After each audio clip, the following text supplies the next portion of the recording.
बीच बाजार से उतरती ढलान में मेरा पुश्तैनी घर कभी पहला पहला हुआ करता था, परंतु कुछ खोखों ने देखते ही देखते उसे चौथे नंबर पर ला दिया है। इनके आगे एक नाली है जिस पर पत्थर रखकर खोखों पर चलती दुकानों तक पहुंचने का रास्ता बना लिया गया है। यह नाली के पानी के बहाव को व्यवधान पहुंचाते हैं।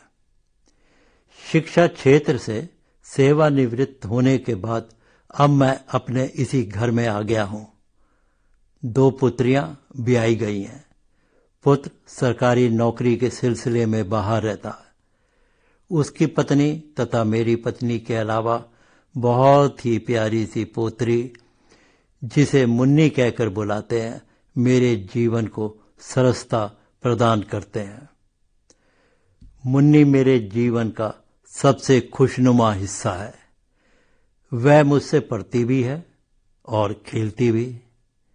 मैं दोनों स्थितियों का आनंद लेता हूं। आज वह अपने को औंधा कर पुस्तक खोलकर ऊंची आवाज में पाठन कर रही थी। मछली जल की रानी है, जीवन उसका पानी है, हाथ लगाओ डर जाएगी, बाहर निकालो मर जाएगी। बार बार कविता को दोहराते हुए वह सहसा मेरी ओर मुड़ी और बोली, जीवन तो हमारा भी पानी है, जैसा कि आप बताते भी हैं कि हमारे जीवन का 60% और 71% पृथ्वी का हिस्सा पानी है। पृथ्वी मौजूद सभी प्राणियों की उत्पत्ति भी जल से ही हुई है।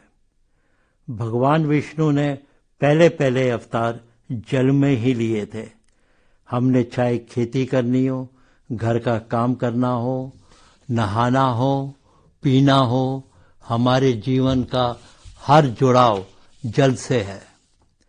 फिर भी हम राजा रानी नहीं होते, छोटी सी मछली रानी हो जाती है दादू। मैं उसके प्रश्न की मासूमियत पर मुस्कुराता हूं और साथ ही साथ प्रश्न की गहनता में डूब भी जाता हूं। वह फिर मेरे मुंह को अपनी ओर खींचती है। बताओ ना दादू, बताओ ना दादू, हमारा भी जल जीवन है, हमारे लिए भी पानी जरूरी है, फिर भी क्यों हम राजा या रानी नहीं हैं? मेरे पास उत्तर ना होते हुए भी निरुत्तर नहीं रहना चाहता था।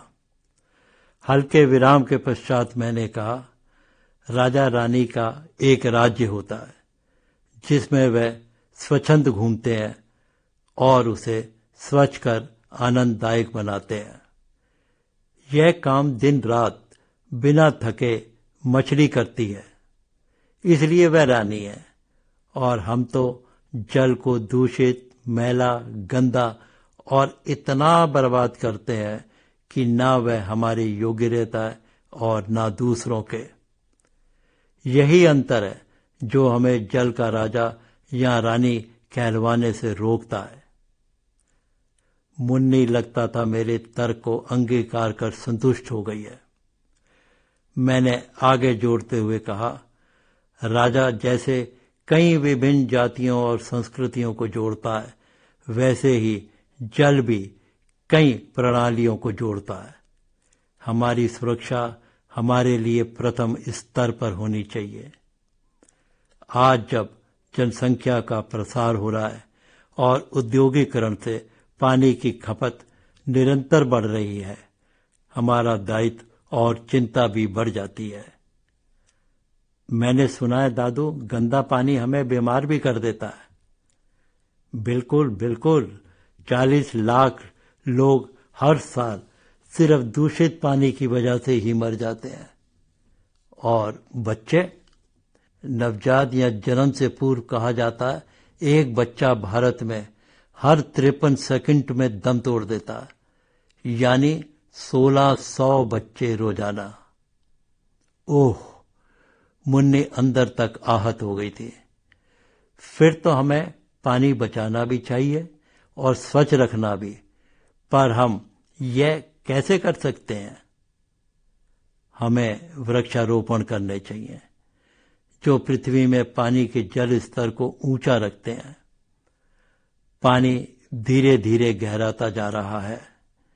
जो पानी हमें पहले 40 फीट पर प्राप्त होता था, वह कहीं कहीं तो 300 फीट से भी नीचे चला गया है। पृथ्वी मां की गोद सूख रही है। पानी जो व्यर्थ बहता रहता है, उसे कैसे रोकें दादू? उसके लिए हमें व्यर्थ रिसाव पर नियंत्रण करना होगा। जरूरत के पानी के पश्चात हमें नल तुरंत बंद कर देने चाहिए। नहाने में 50 लीटर के आसपास पानी व्यर्थ बह जाता है। ब्रश करते समय या हाथ धोते हुए भी यह बचाव करना होगा। ब्रश करते समय माना जाता है 25 लीटर पानी बेकार ही में चालू वॉश बेसिन के लगातार चलने से नल के कारण बह जाता है। अब तो बारिश को भी पानी के साथ संचित किया जा सकता है, मात्र एक पाइप और गड्ढे की मदद द्वारा, वो भी आसानी से। और क्या क्या आसानी से कर सकते हैं? काफी कुछ। पानी को साफ कंटेनर में रखें जिसका मुंह संकरा हो। पानी उबाल कर पिए तो बीमारियों से बच सकते हैं। बर्तन धो रहे हो तो ब्लीच को कम मात्रा में प्रयोग करें। किचन पर तो विशेष ध्यान दें। सब्जियों को काटकर उनके छिलकों का फैलाव ना करें, समेट लें। ये अवशेष खाद के भी काम आते हैं। दादू, ये तो बहुत आसान काम है, फिर हम क्यों नहीं कर पाते? जबकि मुश्किल से मुश्किल काम हम कर लेते हैं। चांद पर भी पैर हमने रख लिए और ग्रहों के भी चक्कर लगा। चांद और ग्रहों में भी पहली तलाश तो बेटा पानी की ही है।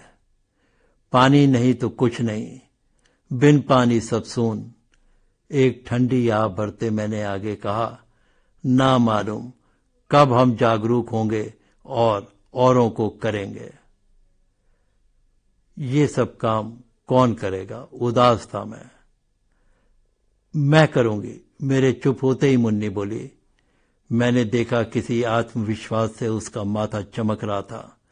अगले दिन शाम को जब मैं गली से गुजरा तो मुझे लगा नाली के पानी में फर्क आ गया है।